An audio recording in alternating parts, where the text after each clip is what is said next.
I just wanted a quiet Sunday.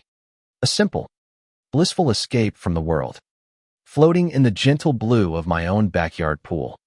Then I saw her, her smug, entitled face breaking the surface of my water. She'd trespassed. She'd stolen my peace. And now she was splashing around like she owned the place. What was I supposed to do? Just let her get away with it? Absolutely not. My heart pounded, a frantic drum against my ribs. I knew, in that gut-wrenching moment of pure, unadulterated fury, that this had to end. The sun beat down, baking the concrete deck, and the air shimmered with oppressive heat. But nothing was hotter than the simmering rage building inside me. I stood at my back patio door, a witness to the ultimate betrayal of suburban etiquette. Karen, the self-appointed queen of the homeowners association, was doing the backstroke in my private pool, my sanctuary. Her son, a lanky teenager named Chad, cannonballed off the diving board, a cacophony of wet shouts and laughter shattering the quiet afternoon. Chad, less splashing. Darling, Karen called out, as if she were the one who'd paid for the pool installation, the maintenance, the chemicals.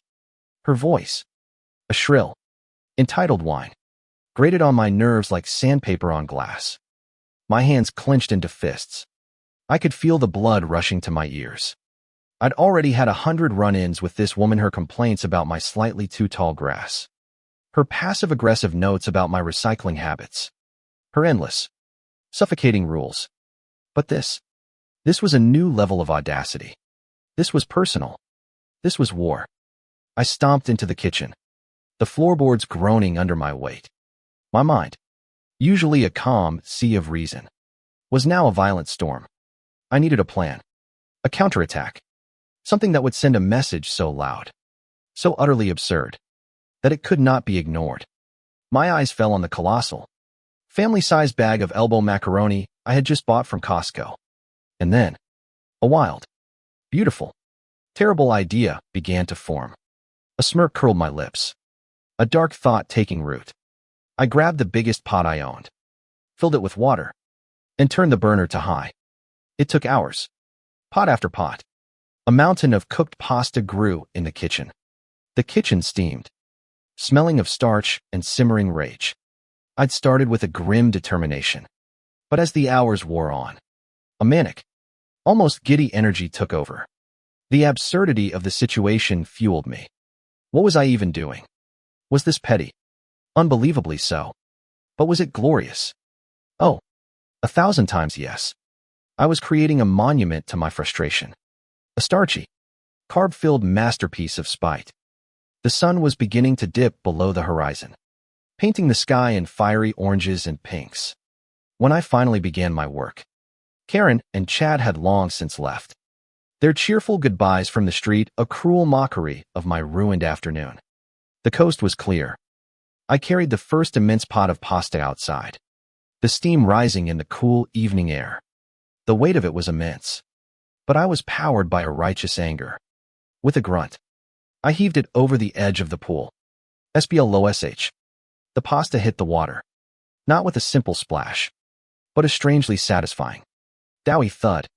A wave of cooked macaroni spilled across the surface. A gelatinous, swirling cloud. My first contribution to the pool's new ecosystem. A breath. A long, weary sigh. And then, I was back in the kitchen, grabbing another pot. This continued for what felt like an eternity. I was a mad scientist, a vengeful chef, pouring my creations into the cool, silent water.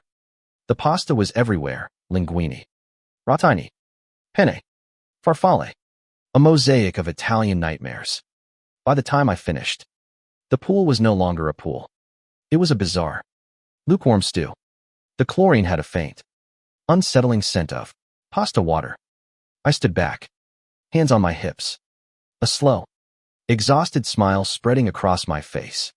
I'd done it. The masterpiece was complete. The next morning, the drama erupted like a volcano. I was sipping coffee on my back patio, enjoying the eerie, pasta-laden stillness, when the screams began. A guttural, piercing shriek that could only belong to one person. My God, What is this? I peered over the fence. A small, innocent sip of coffee to my lips. Karen, her face a distorted mask of horror, was staring at my pool. Her eyes, wide with disbelief, flickered from the floating pasta to me.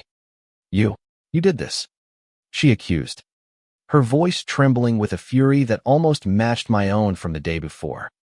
Did what? Karen, I asked, feigning confusion. Oh, the pool. What about it? It's a bit carby, isn't it? I couldn't help but chuckle. The irony, the absurdity of the situation was too delicious. Karen's face purpled. You think this is funny? This is vandalism. This is a health hazard. The HOA will hear about this. Oh, you'll report me to the HOA. I leaned forward, my voice dropping to a conspiratorial whisper. The same HOA you run, Karen.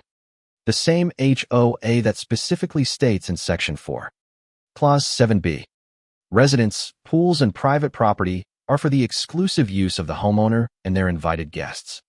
I believe you and your son Chad were enjoying the amenities yesterday. Uninvited. Unannounced. Against the rules. Her jaw dropped. The wind seemed to be knocked out of her sails. I saw a flicker of genuine shock. A moment of silence where she realized her own hypocrisy. The queen had been checkmated with a noodle. Just then, my neighbor, an elderly woman named Mrs. Gable, came shuffling into her backyard, a concerned look on her face. She held a small, weathered journal in her hand. Karen, Mrs. Gable said, her voice soft but firm. I believe I have something that belongs to you. Karen's eyes widened, a new kind of panic replacing her rage. What is that? That's not mine. It is. Dear, your little journal. You dropped it when you were leaving this young man's yard yesterday. Mrs. Gable replied. A pointed look at me. I was going to give it back to you, but I'm afraid I read some of it. The part about me and my rose bushes. Karen's face went from purple to a sallow white. A new twist. I hadn't seen this coming. My pasta war had just become a three-front battle. Mrs. Gable, with a slow, deliberate grace, opened the journal. You wrote here, Karen, that my prize-winning roses were an eyesore and that you were planning to accidentally trim them when I was out of town. A gasp. It wasn't just my pool. It was everyone. The HOA wasn't a community service to Karen. It was a weapon. She'd been using her position to bully every single person in the neighborhood. My petty act of revenge, born of a single transgression, had just exposed a much deeper, more sinister web of deceit. The pasta wasn't just in my pull, it was metaphorically everywhere. The afternoon became a theatrical standoff. Neighbors, drawn by the commotion, began to gather. Mrs. Gable's accusation. My pool of pasta. Karen's horrified silence. The scene was set. Karen found her voice. A desperate, pathetic screech. This is insane. You're all ganging up on me. That's not what that means. It was a joke. A joke. Karen. I stepped closer to the fence, looking her dead in the eye. Was it a joke when you threatened Mr. Peterson with a fine because his lawn was a centimeter too long? Was it a joke when you told Mrs. Rodriguez her children's chalk drawings on the sidewalk were defacing public property? My voice was low, steady, and filled with a cold, hard truth. Each word was a nail in her coffin. The neighbors began to murmur, their shocked faces turning to expressions of agreement and recognition. They'd all been a victim of her petty tyranny at some point. You're a bully, Karen, I said, the words hanging heavy in the air. You don't care about the rules. You care about power. You used your position to make everyone's life miserable, just because you could. The accusation hit her hard. She stumbled back, as if I'd physically struck her. Chad, her son, who had been watching from the front porch, now looked at his mother with a new, horrified comprehension. His face, once so carefree, was now filled with a crushing shame. Karen's composure, that brittle, perfect shell she'd always presented, finally cracked. The fight left her eyes. The righteous indignation dissolved into a pathetic, watery mess. She looked around at the faces staring back at her mean Mrs. Gables. The faces of neighbors she had tormented for years. There was no sympathy, only a silent, unified judgment. The power she so desperately craved, the respect she demanded, had vanished in an instant. It wasn't like that, she whispered, the words getting lost in a sob. It was just for the order, to make everything perfect. Her shoulders shook. The queen of the HOA, the self-proclaimed bastion of order, had fallen. Her perfect little world, her perfect little rules, were gone.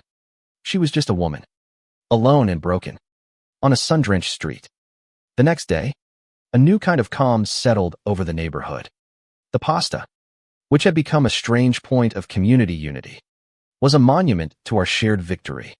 We all pitched in, scooping out the soggy noodles.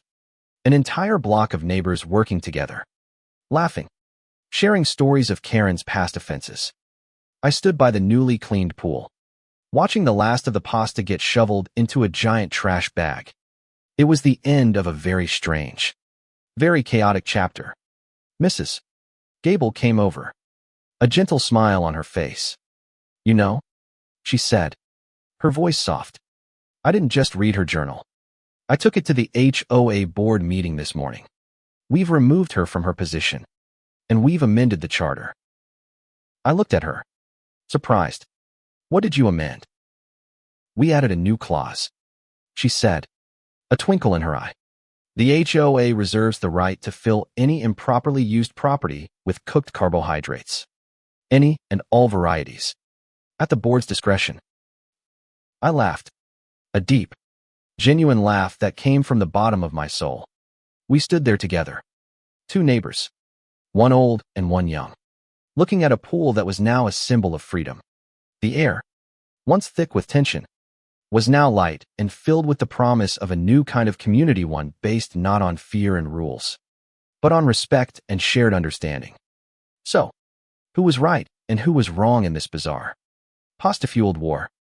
Was it my pool, my right, my ridiculous act of revenge? Or was Karen's initial transgression the only thing that mattered? What do you think? I'd love to hear your thoughts.